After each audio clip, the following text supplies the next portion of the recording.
to right center. And as I'm rounding first base, I hear the umpire yell, "You're out."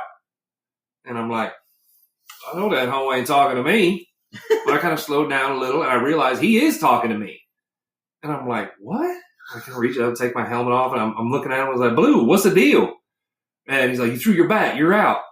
I looked at the bat. I said, "My bat's in the batter's box. I didn't throw anything." "Catcher said you hit him with the bat." "The catcher said? You can't trust him. He's Catholic." And we went back and forth. Well, my coach wouldn't stick up for me. My coach just said, "Heat, sit down. And as I jogged off the field, I turned and I said something to the catcher. I said, I'll get you at my next at bat. And the umpire said, "No, you're not out. You're out of the game." And he ejected me. And I said, "Wait, what?" Lost my shit. Go up to the batter's box. I picked up the bat. I said, "You want me to throw a bat?" Whoop! And I threw that bitch all the way out in the outfield. Went over to the sideline, and I stripped my uniform off right there. My coach ain't going to back me up. Fuck him. Yeah. I walked off that field in my underwear.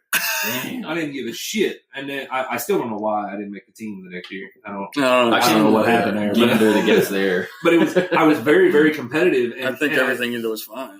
I think we were in. It's understandable. Yeah. I think we were in competition to win our division or whatever. Like, that was an important game, one of the last games of the season. It actually was our last game of the season. One of them divisional games. But I was always extra competitive. And, I mean, anybody that knows me, I'm the funny guy. I'm a nice guy. But when I set foot on the field to play ball, I don't like you. I feel like you're pretty competitive. Are you pretty competitive with bowling, too? Oh, God, yeah. I was going to say, I don't know if we'd have a good time bowling. Because I don't take it as serious. Now I probably wouldn't be. But when I would compete, I would get so down on myself, so pissed if I made a bad shot. Oh, yeah. Whether I was bowling good or bad, I was loud. Problem was, the better I bowled, the louder I got. And bowling is a sport like golf. You're supposed to be quiet. Mm-hmm. You got to concentrate. Pete Daddy don't know how to be quiet. Any tournament I bowled in, at some point, somebody was going to complain. And the tournament director would have to come over and say, "Mr. Heath, had some complaints that you're being too loud." Well, tell them to fucking wait. I don't care. Like, I'm gonna bowl my game. I don't care. Yeah, I paid my entry. You don't have a rule that says I can't be loud. But yeah, I was always very, very, very loud. And I loved, in high school, I remember a tournament where I think I tied the state record. In the third game, I was jumping. I was running. There's this thing in bowling, when you're bowling really good. I'm about to choke. Sounds so sad. Monster sponsor. You throw a shot, yeah. And when you let go of the ball, if you know it's a good shot, you'll run it out. You start running down the lane, slap it out, do whatever. Man, people get pissed. "Oh, you're in my way." Just stare them down. Fuck you. I didn't care whose way I was in. Yeah. Yeah, I've always been big and loud, but yeah, competitive at everything. Everything, games. That's why I don't play Monopoly. People say Monopoly is friendship. Monopoly will fuck up everybody's fucking life. It's fucked up a lot of friendships I've had. I don't know if you saw Paul Barnhart's on here. I don't know if you remember him. I remember him. What's up, Paul? We used to say that was my daddy. Yeah. Now, how the hell I came out of him? It don't make no sense. Now, man, what are you, Barnhart? About 5'4", 5'5"? But he got that nice strawberry blonde hair. It's all red. It's all red. What's he call himself on Facebook? Every time he's cooking or something, he's. He can probably tell us. Yeah, Barnhart. What's the name you call yourself on Facebook? There's a lag. It'll take a second to come up, but we'll hit it. Yeah. I can't remember what it is. But it's usually when him and his granddaughter are cooking or doing stuff. He's always growing pork chops and whatnot. Yeah. I mean, I've never eaten his food, but it looks like he's a damn good cook. I just grilled some steaks up the other day. Pretty good judge of good food. Mm-hmm. We have a lot of crap going on these past couple weeks. We haven't shot anything. It's been a crazy couple weeks. Oh yeah, it's been really. It's just been a for whirlwind. me ever since the tornado hit. It's just been like nonstop shit piled on shit. And then finally, y'all's bad luck caught up with me and shit. I even told you that. I said it's gonna end. Something's gonna end. Your bad luck caught up with you. Yeah. I'm sorry. Yeah, it was. My stepdad got put in the hospital. Oh, I'm sorry, man. Yeah, apparently they said that he had gotten it, and then also on top of that, he had the Rona. Oh, okay. And on top of that, he had double pneumonia. Both lungs had pneumonia in it. Oh. It was just fucking crazy. And then I told Mike, I said, "Fuck you, Red Cheeto." Apparently, how bad luck. The luck, man. I don't know if it's you though. I mean, I think it was just that it was gonna happen. We've always had a history of some And there's been I call it the Marion look. I told you I was going to talk about it, and it was going to be controversial. Hmm. And I don't even know. I'm sure you've probably seen about this, but the cop in Minneapolis that I have a very strong feeling about that. put his knee. Mm-hmm. Now the first thing I'm gonna say. We've all seen it. Yeah. The first thing I'll say, and Mama Jean told me very specifically not to talk about this. Well, we're going to, but we're untamed. I mean, well, it's not like it's not something we can't. Why the fuck can't we talk about it? Well, you know? The problem in today in society, the way things are today, is first, two people aren't allowed to disagree and still like each other. Yeah. Right before you hit that record button, I was having a conversation with one of my really good buddies, and every point he made was valid, but we still disagree on the means to get to a certain point. But the first thing I said, and I'm not saying race didn't play an issue. I'm saying if you remove race, it's a problem no matter what. No matter what race the police officer or the cop, because the tactic he was using is banned. You are not allowed to put pressure there. It causes positional asphyxiation. You can't do it. Yeah, I mean, dude, that video, I'm not going to lie to you. I had a hard time fucking watching that video. It made me real fucking mad. What the fuck is this dude doing? Really fucking pissed off. The guy, George Floyd, he was not resisting. He was not fighting. He was repeatedly saying, I can't breathe. You could hear it in his voice that he can't breathe. Yeah. And the cop's just sitting there with his hand in his pocket. And just still as hell. He's just steady. I'm not going to obviously do it, but. Well, yeah, please don't. I won't. and people have said. You want to demonstrate Captain America? No, Captain America wouldn't do that. There are a whole lot of people defending the cop. There are some. But I've seen a lot of people saying, he's pushing so hard. He's not. And that's the thing people don't understand. Positional asphyxiation, you don't have it. Only you don't. I don't remember the exact number, but I think it's something like 4 to 5 pounds of pressure is all it takes for you to suffocate in that position. Oh yeah. And whether it's police officers, corrections, anything, you're specifically taught not to do that. Right. It is something that is happened so many times in the past. They don't ignore it. They tell you, do not do this. Yeah. And he sat there and did it. Now, when you throw in the race factor, was race a factor? I don't know. I feel like that's up for debate at this point. And some people say yes, some people say no. I'm not going to sit here and say yes it was or no it wasn't because I don't know. I can guarantee that cop won't come out and admit if it was or wasn't. No, he's not going to say. And that's where unless.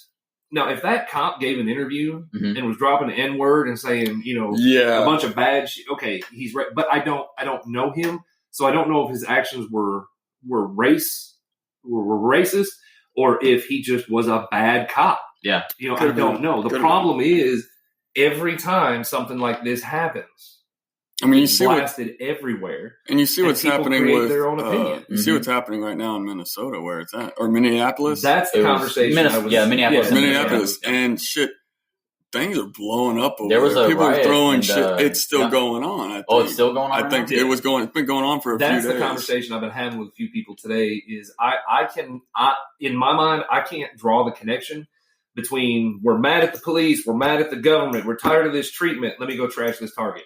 I can't draw the connection between it. No, my buddy was, and Miles, I love you.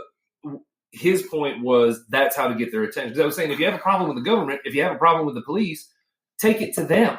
Yeah. Go to the police station. Go to the Capitol building. Go to government offices and stand there and say, hey, this is bullshit. We ain't going to take this no more. Do something about it. Don't go into public places where safety is at risk and start doing this shit. What concerns me is when they're looting a Target, burning down an AutoZone, going into Walmart, doing all this stuff, it takes away from what you're trying to accomplish because now nobody's talking about the racial injustice or what happened. Now everybody's talking about all these criminals robbing Target, which that's the problem. Looting and rioting go hand in hand.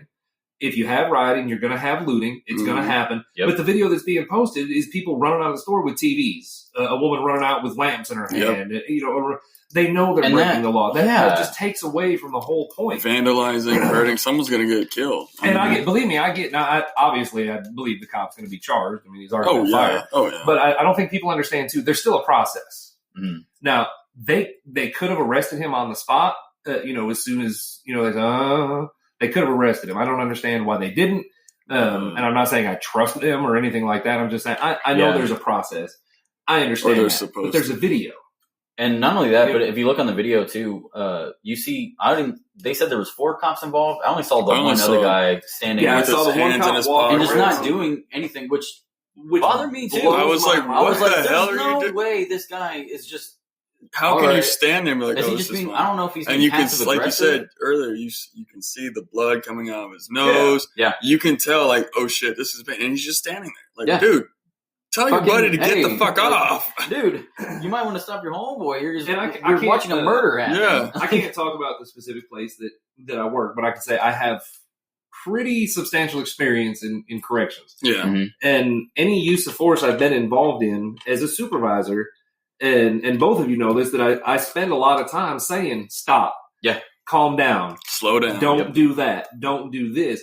And we're trained. Mm-hmm. We're trained on how to handle this situation. Yep.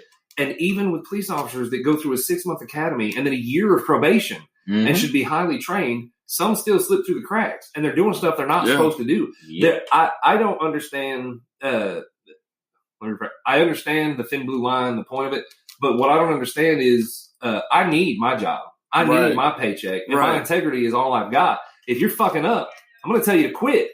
Yeah. I don't give a shit about no thin blue line. I've done it. I'll do it at work.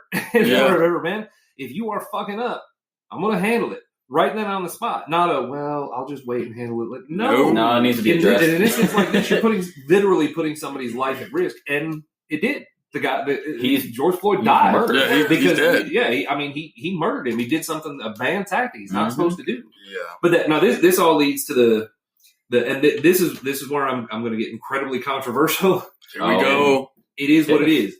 The race thing.